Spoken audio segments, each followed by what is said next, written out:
बेटा तुम लोगों को आवाज आ रही है मेरी?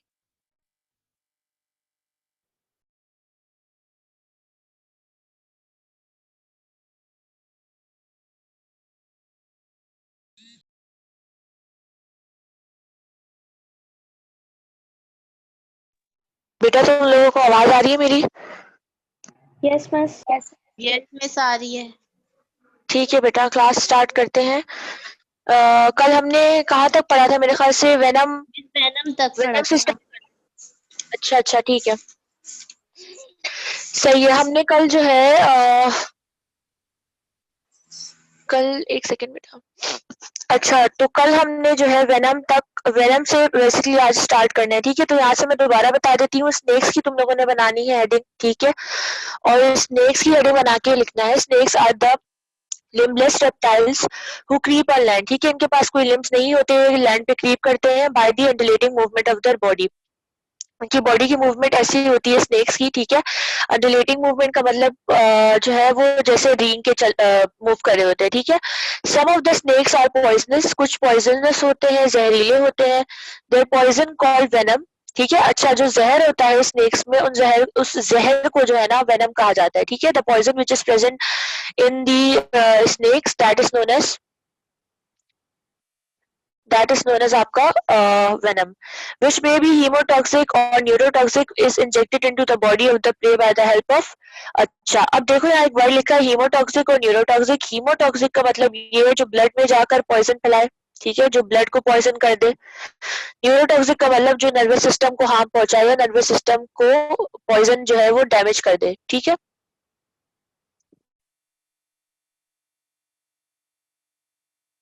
मिस न्यूरोटॉक्सिक क्या है? न्यूरोटॉक्सिक बेटा जो आपके नर्वस सिस्टम पे हार्मफुल इफेक्ट प्रोड्यूस करता है, ठीक है। न्यूरो का मतलब जो भी चीज न्यूरो उसमें आ जाता है, तो न्यूरो का मतलब होता है कि वो नर्वस सिस्टम से रिलेटेड है, सही है। हीम का मतलब होता है ब्लड, ठीक है। तो हीमोटॉक्सिक मीन्स जो ब्लड में जाकर अपना जो है पॉइजनस इफेक्ट दिखाता है, ब्लड को पॉइजन कर देता है। न्यूरोटॉक्सिक मीन्स कि हार्मफुल है फॉर योर नर्वस सिस्टम, ठीक है। नर्वस सिस्टम को ये डैमेज करता है क्या? वेनम।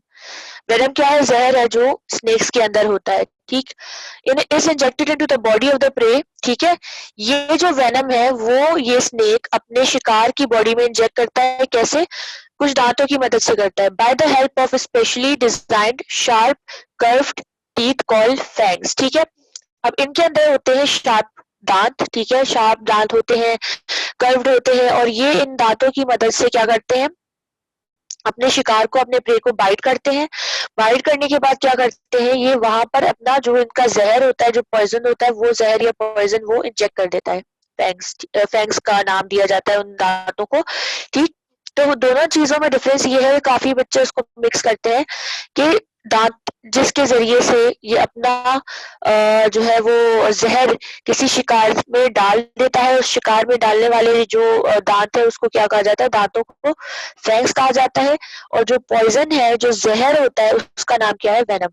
दांतों का नाम फैंग्स, ठीक है, और दांतों की वजह से जो जहर जाता है उसका नाम वेनम है। कोबरा, क्रेट, वाइपर, पाइथन और many types of snakes which are common in Pakistan, ठीक है। ये भी इसकी एग्जांपल है स्नेक्स की। इस स्नेक्स के डिफरेंट नाम है ना, कोबरा है, क्रेट है, वाइपर, पाइथन, तो ये इसकी एग्जांपल हो गई। ये क्लियर है बेटा? हमें कुछ चीज नहीं समझ में आई तो मुझे बता दो।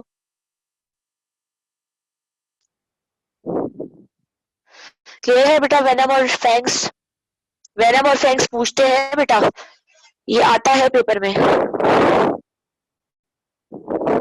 ये जो आपने बताया है वो क्या है मतलब? अगेन समझा दे फबिश्रा, ठीक है, मैं दोबारा समझा देती हूँ। देखो यार, इसमें जो है जो स्नेक होता है, आपको पता है जहरीले जो सांप होते हैं उनमें जहर होता है, ठीक है, इसीलिए उनको जहरीले कहा जाता है। अब ये जो जहर होता है उसका नाम क्या होता है? वेनम होता है, ठीक है। और वो जहर कहाँ पे मौजूद होता है? ये दांतों के जरिए से ट्रांसमिट करता है अपने शिकार पे, ठीक है। और वो दांतों का नाम क्या होता है? उन दांतों का नाम होता है फैंग्स, ठीक है। स्नेक के जो दांत होते हैं उनका नाम क्या होता है? फैंग्स होता है, ठीक है। और स्नेक के अंदर जो पॉइजन होता है, जो जहर होता है, उसको क्या कहते हैं? उसको वेनम कहते हैं। जी मनाइल, मनाइल आपने रेस हैंड किया बेटा, क्या सवाल है? नरजिस आप क्या पूछ रही थी बेटा? मोदिसा हेडिंग बेटा वही वेनम और उसकी बनेगी। क्या नाम है फैंग्स की, ठीक है। सब क्लियर है बेटा, मैं आगे मूव करूं? पूरे पैरा पे स्नेक्स बनेगी, स्नेक्स के बाद तुम लोग वेनम और फैंग्स की हेडिंग बनाओगे। ये पूछते हैं इसलिए बोल रही हूँ, वेनम काफी दफा पूछा हुआ है ना, और फैंग्स भी पूछा हुआ है, ठीक है, कि वेनम क्या होता है, फैंग्स क्या होते हैं, हाफ मार्क्स वाले सवाल में आ जाता है, तो ये आपको पता होना चाहिए। अगर कोई सवाल नहीं है तो मैं स्टार्ट कर लूँ। ये न्यूरोटॉक्सिक होते हैं वो वेनम में होते क्या बेटा, मुझे आपकी आवाज कट कट के आ रही है। हैं। इसे जो न्यूरोटॉक्सिक होते हैं वो वेनम तुम टाइप कर दो नरजिस, मुझे तुम्हारी आवाज कट कट के आ रही है, तुम टाइप कर दो बेटा।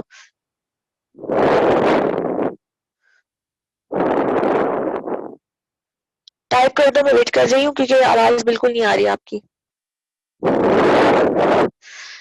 ठीक है, अच्छा, among the larger reptiles crocodiles are present in Pakistan. Crocodiles होते हैं, ठीक है, मंगोपीर की साइड में आपको क्रोकोडाइल मिलेंगे, सही हो गया। Snakes have no limbs, no eyelids and no ears, ठीक है, इनके पास कोई, स्नेक्स के पास नहीं होती आईलिड्स, नहीं होती ईयर्स, नहीं होते, ठीक है, और लिम्स नहीं होती। Green turtle lays egg on the same course where it was born. ऐसी फैक्ट बताया हुआ है कि जो ग्रीन टर्टल होते हैं जिस कोर्स पे वो पैदा होते हैं वहीं पे अंडे देते हैं, तो ये बड़ी एक स्ट्रेंज सी बात है, ठीक है। क्लास नरजिस आप सवाल लिख दो बेटा। मिस न्यूरोटॉक्सिक वेनम में होता है। यार न्यूरोटॉक्सिक कोई चीज नहीं है, neurotoxic is not a substance, ये खासियत है वेनम की कि ये हीमोटॉक्सिक भी है, न्यूरोटॉक्सिक भी है। मतलब ये कि ये ब्लड के अंदर भी जाकर जो वेनम है ब्लड को नुकसान पहुंचाता है, ब्लड के लिए हार्मफुल है, और न्यूरोटॉक्सिक मीन्स नर्वस सिस्टम के लिए हार्मफुल है। ये इसकी खासियत है, ये कोई इसके अंदर अलग से चीज या इंग्रेडिएंट नहीं है इसका, ठीक है। वेनम की एक स्पेशल कैरेक्टरिस्टिक है कि वो हीमोटॉक्सिक है, मींस ब्लड को नुकसान पहुंचाता है, न्यूरोटॉक्सिक है मतलब टॉक्सिक है या हार्मफुल है टू द न्यूरॉन्स या नर्वस सिस्टम, ठीक है। इसके अंदर कोई अलग से चीज नहीं है ये, थैंक यू मिस। ठीक है बेटा, यू वेलकम बेटा। क्लास एव्स पे आ जाओ। अच्छा कोई सवाल है तो नहीं, किसी का अगर है तो टाइप कर दो। क्लास एव्स में आपके पास क्लास बर्ड्स आ जाती है, एव्स का दूसरा नाम बर्ड्स, ठीक है। Birds are the most beautiful animals in the world, they attract the ये क्या लिखा है बेटा, दे अट्रैक्ट द पीपल लिखा है मेरे ख्याल से, हाँ, बिकॉज ऑफ देयर फ्लाइट, ठीक है, क्योंकि वो उड़ सकते हैं। कलरफुल प्लमेज फेदर्स, इनमें जो पर होते हैं वो क्या होते हैं, कलरफुल होते हैं, बहुत डिफरेंट कलर्स के होते हैं। स्प्रिंग टाइम सॉन्ग्स, ठीक है, कोयल जिसको कहा जाता है कि वो जो है मशहूर होता है कि उसकी जो आवाज होती है बड़ी लोगों को पसंद होती है। Migration, parental care and considerable economic value, ये जनरल पैराग्राफ है, ये ना भी याद करो तो ठीक है, ठीक है, ये सिर्फ इंट्रोडक्शन दिया हुआ है, असल इसका यहाँ से स्टार्ट हो रहा है। अच्छा ये जो लाइन है इसको यहाँ ये अंडरलाइन करना, ये जो मेरा एरो जहाँ है, देयर स्टडीज कॉल्ड ऑर्निथोलॉजी, मैंने आपको पहले भी बताया हुआ है, जिस भी चीज की स्टडी का नाम या कोई टर्म उसके लिए यूज की जाती है आपको वो अच्छे से याद करनी है। फिशेस की स्टडी का क्या नाम था? Ichthyology. Ichthyology. Ichthyology. इक्थायोलॉजी, ठीक है, गुड। और इंसेक्ट्स की स्टडी? Entomologist. एंटोमोलॉजिस्ट नहीं, एंटोमोलॉजी, ठीक है, हाँ सही है। यार ये क्या हो रहा है, ओ तुम लोगों को स्क्रीन नजर आ रही है मेरी? Yes, miss. ठीक है यार, ये बीच में पता नहीं क्या हो गया था, खैर ठीक है। तो ये सारी स्टडीज जो इस तरह से नाम दिया जाता है ना, उनको आपने याद रखना है, ब्लैंक्स में बहुत आता है जब ये बोल में दिया हुआ है। ऑर्निथोलॉजी मतलब जो बर्ड्स को स्टडी करने के लिए जो हम यूज करते हैं, जो ब्रांच होती है साइंस की, वो क्या कहलाती है, ornithology. There are 9000 species of birds, ठीक है, कितनी स्पीशीज होती है, 9000 होती है। ये इंट्रो में आ जाएगा जनरल इंट्रोडक्शन कि भाई इसकी 9000 स्पीशीज है और इसको इसकी स्टडी को ऑर्निथोलॉजी कहा जाता है। They are among the most successful vertebrates, ठीक है, due to their enormous adaptation to a variety of environment and their distribution throughout the world. इनको जो है वो मोस्ट सक्सेसफुल वर्टिब्रेट्स में से एक ये है, एक तो मैमल्स हो जाते हैं, एक ये हो जाता है, ठीक है। अब तक हमने जितना पढ़ा था वो बेचारे तो सक्सेसफुल नहीं थे, अगर आपको याद हो यहाँ पे हमने कहा था ये अनसक्सेसफुल है ये वो, ठीक है, but these are successful because उन्होंने अपने अंदर बहुत सारी एडेप्टेशंस कर ली है। और बहुत ज्यादा जो है वो डिस्ट्रीब्यूशन इनकी वाइड है पूरे अर्थ में। The variation in size is also remarkable, 2 grams तक भी इनका वेट होता है, 150 kg की ऑस्ट्रिच भी हो सकती है। ठीक, अब बर्ड कैन बी, अच्छा ये बर्ड की डेफिनेशन है, जैसे आपको याद होगा फिश की भी डेफिनेशन थी 1-2 लाइंस वाली, ठीक है।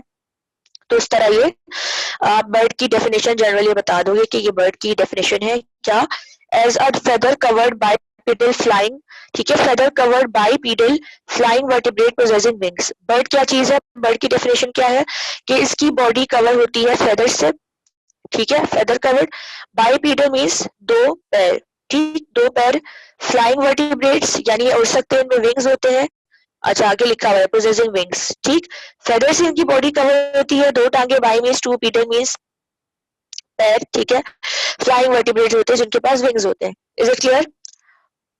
ठीक, feathers which cover the body all over constitute a unique basic identifying character of birds। इस पे आप feather की बनाएंगे हेडिंग, ठीक है, feather की हेडिंग बनेगी बेटा।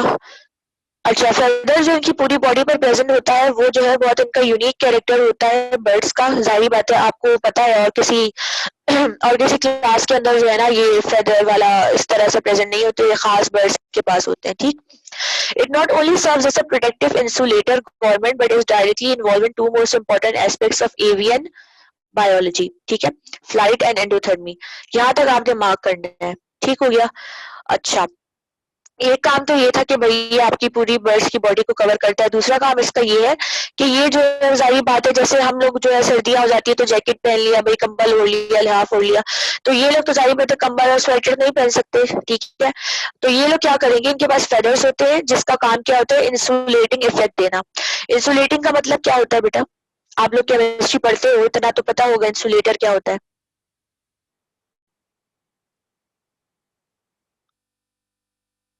मिस जो हीट पास होने देते हैं। पास होने देते हैं, मिस जो हीट कंडक्ट करता है उसे कहते हैं। मिस जिससे करंट पास नहीं होता वो हीट का बैड कंडक्टर होता है। तुम लोग बहुत गलत बता रहे हो, जो कुछ बच्चों ने सही बताया बाकियों ने तो गलत बताया है। ये तुम लोग के किस तरह के कॉन्सेप्ट बने हुए केमिस्ट्री। यहाँ इंसुलेटर का मतलब है जो हीट को और जो इलेक्ट्रिसिटी को अपने आप में से पास नहीं होने देता। जी फबशरा, यू आर राइट, ठीक है। तो शुरू में जिन्होंने बोला कि ये करता है कंडक्ट, तो वेरी पुअर बेटा, तुम लोगों को ये नहीं पता। इंसुलेटर तो बहुत बेसिक सी चीज है, 4-5 क्लास में पढ़ता है बच्चा, ठीक है। तो इंसुलेटर का मतलब anything which is a bad conductor of heat and electricity, अपने आप से पास नहीं होने देता हीट और इलेक्ट्रिसिटी वगैरह को, ठीक। यार ये क्या हो रहा है,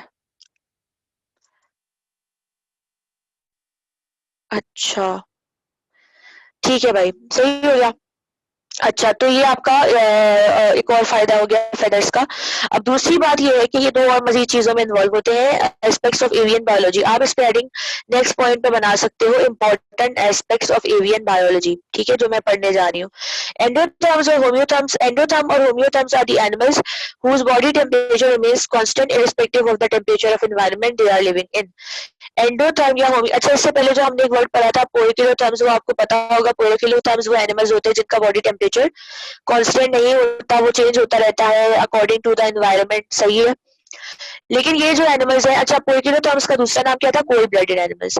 लेकिन ये जो बर्ड्स है या जो एव्स वाले एनिमल्स है, ये क्या होते हैं, ये वो होते हैं वार्म ब्लडेड होते हैं। एंडोथर्म्स भी इसको कहा जाता है या होम्योथर्म्स। होमो का मतलब होता है सेम, सही है। तो होम्योथर्म्स या एंडोथर्म्स वो एनिमल्स होते हैं जिनका बॉडी का टेम्परेचर कांस्टेंट रहता है हमेशा, चाहे बाहर सर्दी हो गर्मी हो, बॉडी का टेम्परेचर हमेशा कांस्टेंट रहेगा, चेंज नहीं होगा, लाइक दी पोइकिलोथर्म्स, सही है। तो ये क्या होते हैं, एंडोथर्म्स होते हैं। Flight that gives the birds an unmatched freedom among the vertebrates is brought about, अच्छा ये फ्लाइट, आपके फ्लाइट के बारे में बात हो रही है कि birds are able to fly like आपका जो है बिकॉज ऑफ द विंग्स, ठीक है। About the modification of its fore limb into wings, अब इनके जो 4 लिम्स है, ठीक है, हमारे 4 लिम्स क्या है, हमारे हाथ है, सही है, हमारे बाजू है, आर्म्स है, इनके अंदर 4 लिम्स क्या होते हैं, मॉडिफाई हो चुके होते हैं, चेंज हो चुके होते हैं इनटू विंग्स, उड़ने के लिए, ठीक है, परों में चेंज हो जाते हैं। And astonishing reduction of its skeletal weight, अच्छा यहाँ तक आपने मार्क कर दिया विंग्स। अब इसमें आप हेडिंग बनाओगे लास्ट लाइन पे न्यूमेटिक बोन्स, ये आपको ब्रैकेट में नजर आ रहा है, न्यूमेटिक बोन्स, ठीक है। एस्टोनिशिंग का मतलब होता है बेटा हैरान करने दे वाली, ठीक है, हैरान कुन, सरप्राइज कर देना, एस्टोनिश करना। तो astonishing reduction of its skeletal weight owing to its hollow construction pneumatic bones. ठीक है, ये आपका लास्ट पॉइंट है, हेडिंग क्या बनेगी, न्यूमेटिक बोन्स। अब न्यूमेटिक बोन्स क्या होती है बेटा, ये न्यूमेटिक बोन्स वो बोन्स होती हैं, ठीक है, जो अंदर से हॉलो होती हैं, अंदर से खाली होती है, अंदर से जो है वो बिल्कुल खोखली होती है। इनका क्या होता है, जो स्केलेटल वेट होता है, क्योंकि देखो इन परिंदों को उड़ना है, अगर इनका बॉडी वेट बहुत ज्यादा होगा तो ये इसको बेयर नहीं कर पाएंगे, आसानी से नहीं उड़ पाएंगे। तो इनकी बॉडी अल्लाह ताला ने, क्योंकि उनको उड़ना होता है, इतनी ज्यादा लाइट बनाई है कि जो है वो उसका वेट बहुत कम होता है। और वेट क्यों कम होता है कि उसकी बॉडी के अंदर जो बोन्स होती है वो बोन्स न्यूमेटिक होती है। न्यूमेटिक बोन्स का मतलब ये कि ये आपको बाहर से तो देखने में बोन्स नजर आएंगी, लेकिन अंदर से जो इनका मवाद गायब होता है, अंदर से बिल्कुल खाली होती है, या इनका वेट बहुत कम होता है। इन बोन्स को न्यूमेटिक बोन कहा जाता है। ये बात समझ में आई? देखो हॉलो लिखा हुआ है, हॉलो का मतलब आपको पहले भी याद आ रहा होगा, मैंने पता नहीं नोटोकॉर्ड या नर्व कॉर्ड पर आते बताया था, अंदर से खोखली या खाली। तो न्यूमेटिक बोन्स मतलब अंदर से हॉलो। ये मेरी बात समझ में आती है नहीं? फिर मैं नेक्स्ट पैराग्राफ स्टार्ट करूं। किसी को नहीं समझ में आई तो वो रेज हैंड कर दे, मैं दोबारा रिपीट कर दूंगी, लेकिन बता दो मुझे।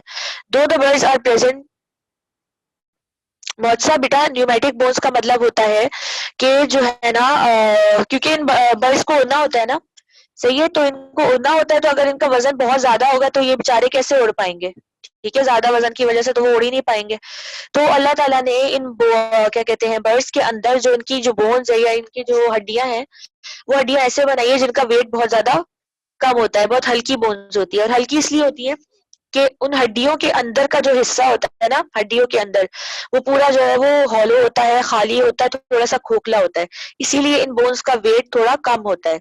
ठीक है, और इस कम वेट की वजह से या हल्की बोन्स की वजह से इसका टोटल वजन भी कम हो जाता है, जिसकी वजह से ये इजीली फ्लाई कर सकते हैं एनिमल्स।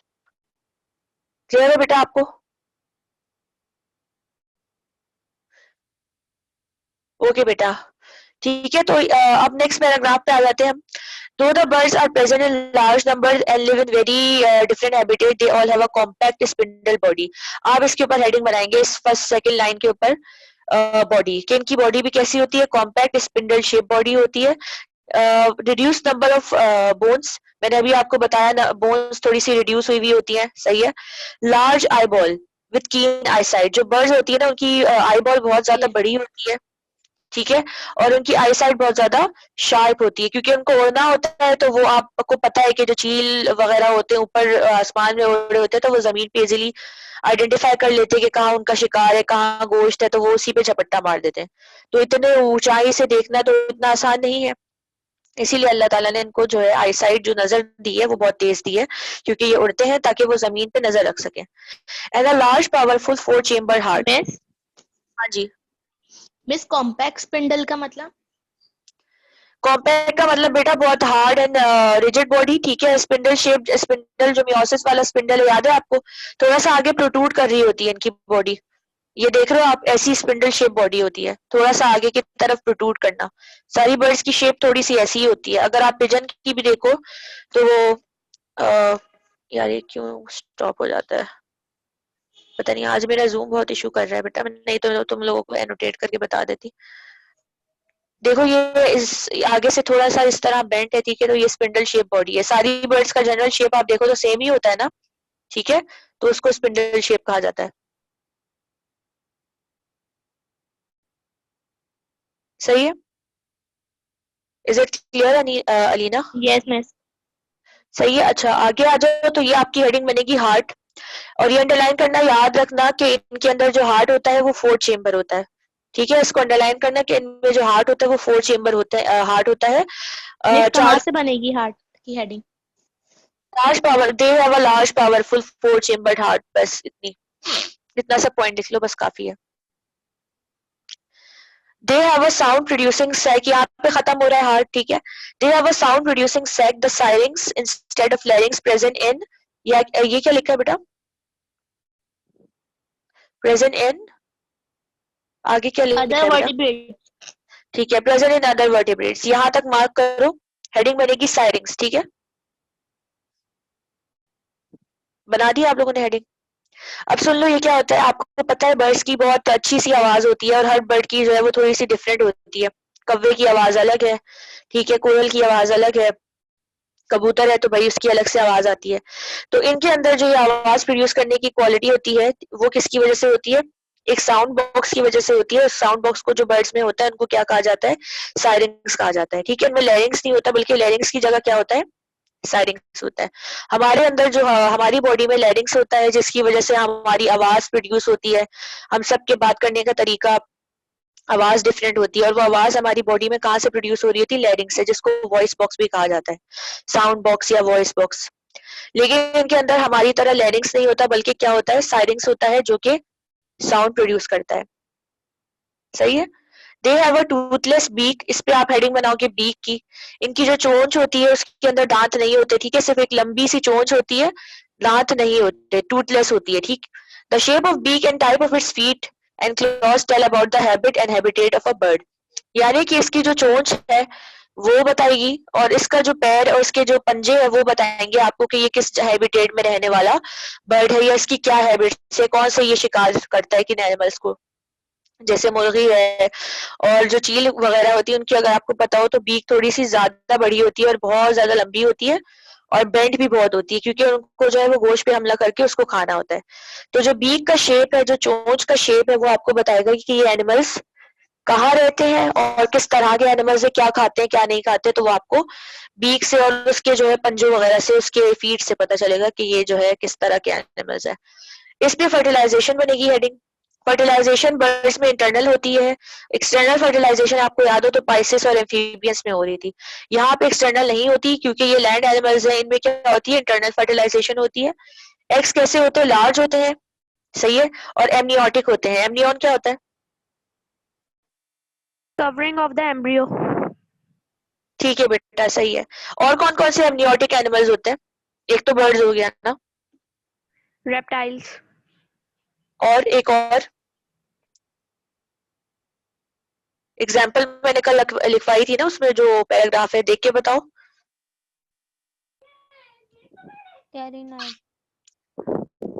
अच्छा सॉरी, एनेमनियोटा की बात करी थी मैं, रेप्टाइल्स नहीं बल्कि ये रहे ना मैमल्स। ठीक है, तीसरी एग्जांपल मैमल्स है। ठीक है, रेप्टाइल्स हो गया, बर्ड्स हो गया, मैमल्स हो गए। तो मैमल्स हमने पढ़े नहीं है अभी, लेकिन मैमल्स भी जो है ना एमनियोटिक एनिमल्स है। तो एमनियोटिक होते हैं इनके eggs and cover over by hard shells. ठीक है, हार्ड शेल से कवर हुए हुए होते हैं इनके जो वो होते हैं, शेल्स होते हैं। A bird's respiratory system delivers a plentiful supply of oxygen to its flight muscles. अब बर्ड का जो रेस्पिरेटरी सिस्टम है बहुत ज्यादा पावरफुल होता है, क्योंकि उनको जो है वो उड़ना होता है, तो उनको जो है एक्स्ट्रा ऑक्सीजन, एक्स्ट्रा एनर्जी चाहिए। तो इसीलिए इनका अल्लाह ताला ने जो रेस्पिरेशन का निज़ाम है, जो सांस लेने का निज़ाम है, वो बहुत ज्यादा अच्छा बनाया है, ताकि ये इजीली जो है इनको बहुत ज्यादा ऑक्सीजन की सप्लाई जा सके, क्योंकि इनको हवा में उड़ना होता है, ज्यादा एनर्जी और ऑक्सीजन चाहिए। The modern birds are divided into two group, Ratiti and Carinati। ये बहुत ज्यादा पूछते हैं, इस पे एक स्टार बना दो, एक दो स्टार बना दो, ठीक है, इंपॉर्टेंट है। रेटिटी और कैरिनेटी, जिस तरह हमने ऑस्ट्रिक्थियस और कॉन्ड्रिक्थियस पढ़ा था कि उन दोनों का डिफरेंस पूछते हैं, इसी तरीके से ना रेटिटी और कैरिनेटी का भी डिफरेंस पूछते हैं कि भाई इन दोनों में क्या फर्क है। तो ये आपको दोनों याद करने हैं पक्के पक्के, याद तो सब करना है लेकिन ये पूछते हैं। सब क्लास रेटिटी स्टर्नम रैफ्ट लाइक, इनका जो अच्छा स्टर्नम पता है किसी को क्या होता है? स्टर्नम क्या होती है?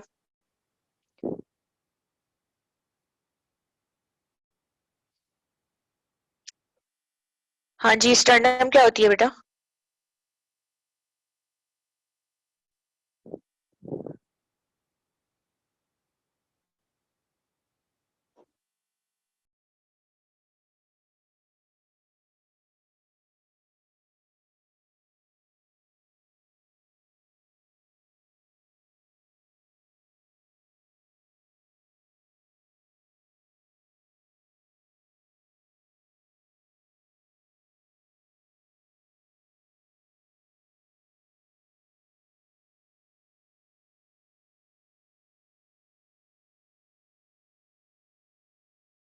मिस आपकी आवाज बंद हो गई क्या? मैंने आप लोगों से पूछा, आप लोग मुझे जवाब ही नहीं दे रहे। स्टर्नम नहीं पता किसी को? ब्रेस्ट बोन का नाम सुना है कभी?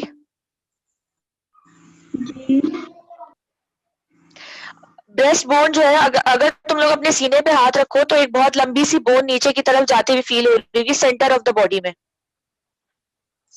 ब्रेस्ट बोन फील हुई या नहीं हुई? ठीक है, इसको ब्रेस्ट बोन कहा जाता है या स्टर्नम कहा जाता है, जो सेंटर ऑफ द बॉडी में होती है। अब मैं यहाँ जो है एनोटेट पता नहीं कर पाऊँ या नहीं कर पाऊँ, एक सेकंड में ट्राई करती हूँ ताकि मैं आपको जो है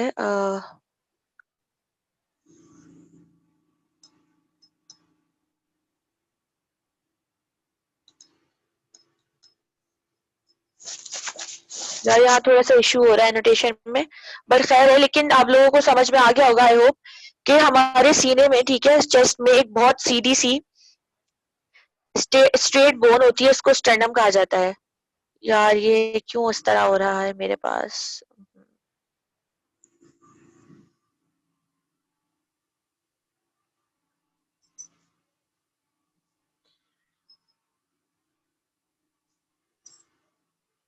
तुम लोगों को स्क्रीन नजर आ रही है मेरी? मेरे पास स्क्रीन नहीं आ रही, तो मैं तुम्हें एनोटेट करके कैसे बताऊं? ओहो। हम्म। ठीक है बेटा, तो स्टर्नम जो है हमारी चेस्ट में एक सेंट्रल बोन होती है। आपके अपने सीने में, आप सीने पे हाथ रख के नीचे की तरफ जाओ तो एक बहुत पॉइंटेड सी सीधी सीधी बोन फील हो रही होगी चेस्ट में, that is known as sternum. Sternum breast bone कहा जाता है, सीने में होती है, बहुत स्ट्रेट एक सिंगल बोन होती है। ठीक है, तो इनमें क्या होगा, स्टर्नम रेफ्ट लाइक होगा इन एनिमल्स में। ठीक है, इन एनिमल्स के अंदर और इसके अंदर क्या होगा, जो ये एनिमल्स हैं आपके, जो क्या कहते हैं दूसरे हैं कैरिनेटी जो हैं, उनमें स्टर्नम कैसा होगा, उनमें जो है स्टर्नम थोड़ा सा एक्सटेंड हुआ हुआ होगा। ठीक है, कील की तरह होगा। मिस रेफ्ट लाइक मतलब? रेफ्ट लाइक का मतलब ये है बेटा, इसका शेप थोड़ा सा इस तरह से टिल्टेड होता है। ठीक है, इस तरह से इसका थोड़ा सा शेप जो है वो टिल्टेड होता है। बाकी स्टर्नम तुम लोगों को समझ में आया नहीं आया? स्टर्नम और समझ मिस में आया कील नहीं में बेटा? स्ट्रेट? पहले मुझे बताओ, स्टर्नम बाकी सब बच्चों को यस आया है? मिस आ गया। ठीक है, बाकियों से भी पूछ लो, स्टर्नम समझ में आ गया या नहीं? बेटा नहीं आया तो मुझे जल्दी बताओ। एक सेंट्रल बोन होती है, ब्रेस्ट बोन, ठीक है, उसका नाम होता है स्टर्नम।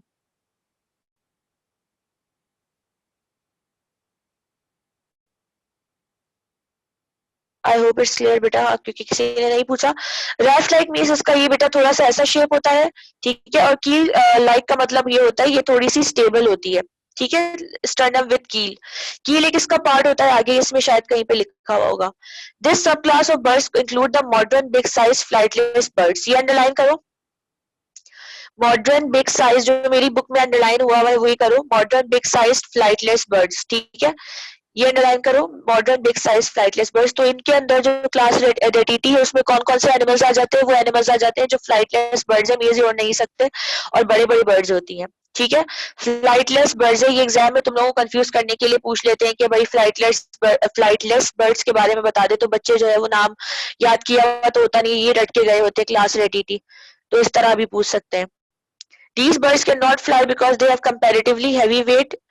इनका वेट जो है, अगर आप ऑस्ट्रिच को देखो कितना ज्यादा वेट है, 150 किलो वेट है इसका, तो ऐसी बर्ड्स कैसे उड़ सकती हैं? ठीक है, तो इसीलिए इनकी जो है वो ये लोग ये जो होते हैं कैरिनेट सॉरी रेडिटी वाले नहीं उड़ पाते क्योंकि उनका वेट बहुत ज्यादा होता है। And their wings are either vestigial और रुडिमेंट्री। यहाँ तक मार्क करो, हैवी वेट तक मार्क करो, ये आपका वेट इसका जो है वो हेडिंग इसकी वेट बनेगी। फर्स्ट लाइन आपने लिख दिया general introduction, second line weight, third line wings. ठीक है, थर्ड लाइन की हेडिंग बनेगी विंग्स। विंग्स कैसी होती है, वेस्टिजियल होती है, पुरानी होती है, रुडिमेंट्री होती है, बहुत छोटी सी विंग्स होती है। ठीक है, बहुत ज्यादा इनका डेवलप फॉर्म नहीं होती जिसकी वजह से ये उड़ नहीं पाते। अब आपका चौथा पॉइंट क्या होगा, दे have a flat sternum without कील एंड अकॉर्डिंगली देयर फ्लाइट। अच्छा, यहाँ पे आपका चौथा पॉइंट खत्म, कील तक। इनकी स्टर्नम कैसे होती है, स्ट्रेट होती है और विदाउट कील होती है। ठीक है, बहुत स्ट्रेट स्टर्नम होती है, सॉरी फ्लैट स्टर्नम होती है विदाउट कील। और चौथा या पांचवा आपका जो भी पॉइंट है उसका उसकी हेडिंग बनेगी फ्लाइट मसल्स, कि इनके जो मसल्स है वो बहुत ज्यादा पोरली डेवलप है, फ्लाइट मसल्स, इसलिए पूरी जी हाँ बेटा, आपको डिफरेंस में लिखना होगा तो सबकी हेडिंग्स हैं जरूरी। ठीक है, इसमें हेडिंग्स बनानी होंगी, इसमें नहीं छोड़ना। ये डिफरेंस पूछ लेते हैं दोनों का, तो हेडिंग्स बनाए बगैर लिखोगे तो नंबर इतने नहीं मिलते। हेडिंग्स बनाओ हर जगह। तो flight muscles are poorly developed, इसकी आपकी लास्ट इसका पॉइंट होगा कि क्योंकि इनको उड़ना नहीं होता तो क्या जरूरत है, जब विंग्स ही नहीं है, जब उड़ ही नहीं रहे तो फ्लाइट मसल्स का क्या तुक है। ठीक है, तो फ्लाइट मसल्स इनमें वेल डेवलप नहीं होते। हाँ जी, स्टर्नम है, स्टर्नम है। ठीक है, इस हेडिंग इसकी स्टर्नम है।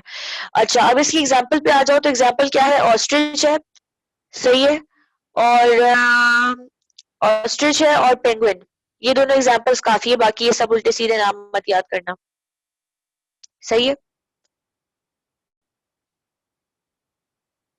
बेटा, इस पे आने तो दो, बताती हूँ, इस पे आने दो। सही है, इज इट क्लियर? पेंगुइन और ostrich is are the examples of आपका रेटिटी, बस ये काफी।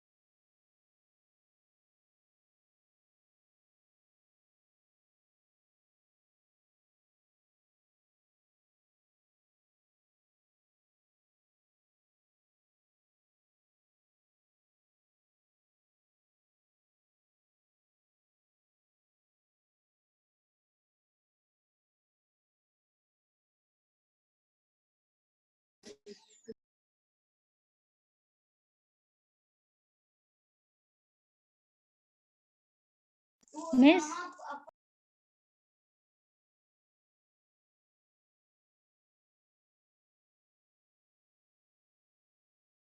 जी बेटा, जी मिस इनके ये लोग उड़ते क्यों नहीं, क्योंकि इनका वजन ज्यादा होता है। हाँ, वजन ज्यादा होता है, फ्लाइट मसल भी डेवलप नहीं होते ना। ये देखो, जोड़ने के लिए मसल्स चाहिए, वो डेवलप ही नहीं है, ना उनके पास विंग्स सही है, ना उनका वेट इतना कम है, वेट इतना ज्यादा है। ठीक है, तो ये तीनों चीजें होनी चाहिए ना, तो वो है ही नहीं, ना इनका वजन सही है, ना इनकी विंग सही है, ना इनका जो है वो क्या कहते हैं मसल्स सही है, तो बेचारे नहीं उड़ पाते। ठीक है, miss thank you.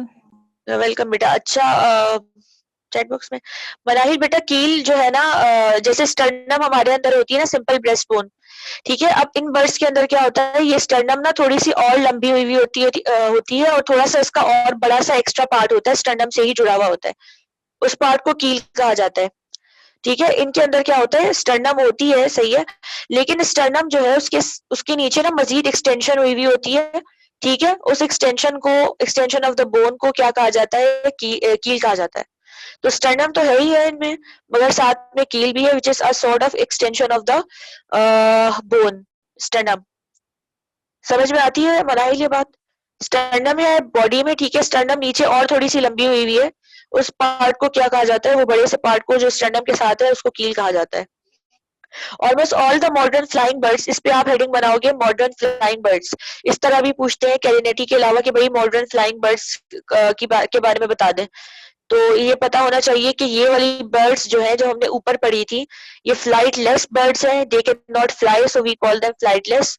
These are the birds which can fly, so we say that they are modern flying birds. सही है। अच्छा, they are very small light weight birds. ठीक, यहाँ तक आपका सेकंड पॉइंट हो गया। हेडिंग बनेगी इस पे वेट।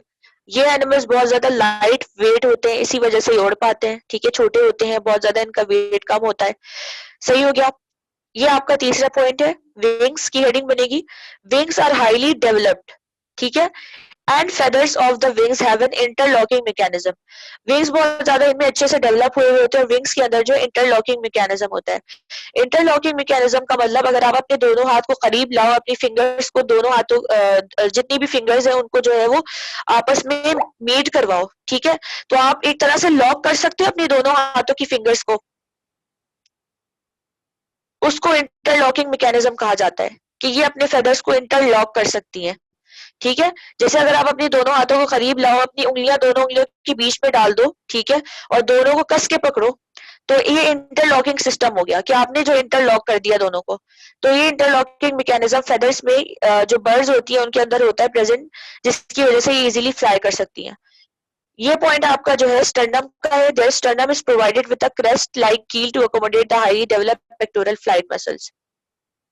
अब इनके पास क्या होता है, मैंने आपको बताया स्टर्नम है, स्टर्नम के साथ क्या है, कील है। कील मैं आपको यार डेमोन्स्ट्रेट करके ना एनोटेट करके बता देती, लेकिन यहाँ मेरे पास पता नहीं क्यों मार्क कोई इशू हो रहा है। मैं तुम लोगों को ग्रुप पे पिक्चर भेज दूंगी। तो ये जो है क्या कहते हैं आपका, मैं कहा थी कील होता है। कील का फायदा क्या होगा, ये कील जो है बेसिकली आपके सपोर्ट करेगी फ्लाइट मसल्स को जो इसमें होते हैं। इसमें तो फ्लाइट मसल्स नहीं है, ये पोरली डेवलप्ड है, लेकिन इसके अंदर फ्लाइट मसल्स का काम है। उड़ना है भाई तो हमें चाहिए फ्लाइट मसल्स, तो उन फ्लाइट मसल्स को सपोर्ट करने के लिए ये कील काम करती है। इसमें आपकी हेडिंग बनेगी कील, ठीक है।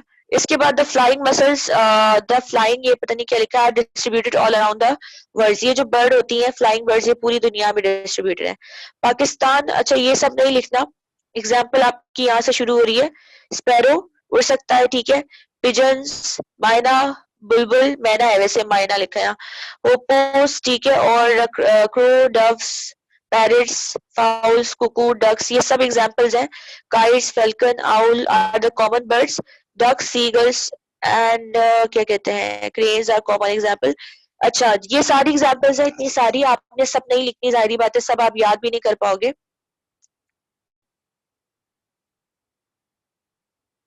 सब आप याद भी नहीं कर पाओगे। आपने जो है वो इनमें से कुछ नाम याद करने की जरूरत क्या है यार, आप तो वैसे ही लिख सकते हो कौन कौन से परिंदे उड़ सकते हैं। क्रो का नाम लिख दो, ठीक है। स्पैरो लिख दो बस। लेकिन ये वाली लास्ट लाइन जरूर लिखना, peacock and houbara are among the most beautiful birds of Pakistan, ठीक है। आपको पता है मोर तो बड़ा मशहूर है वैसे भी अपनी खूबसूरती की वजह से, जैसे आप यहाँ देख सकते हो, ठीक। तो ये हो गया। कोई सवाल है किसी को? ओरिजिन ऑफ बर्ड्स स्टार्ट करूं मैं या कोई क्वेश्चन है? Origin of birds are often called glorified reptiles. Glorified reptiles को अंडरलाइन करो, ठीक है।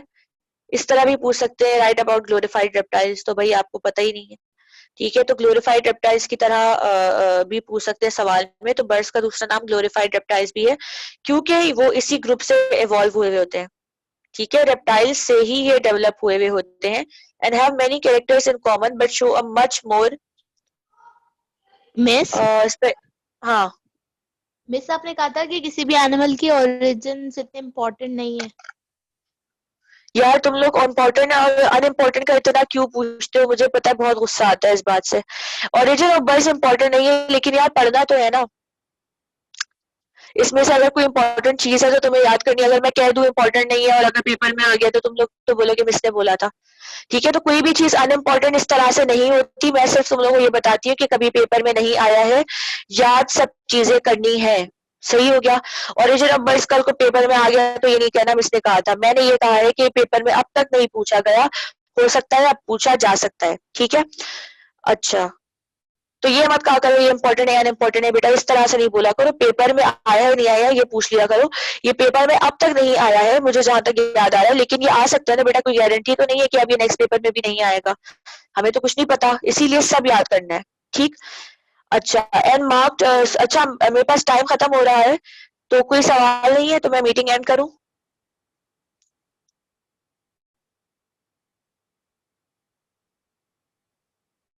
ओके बेटा, अल्लाह हाफिज।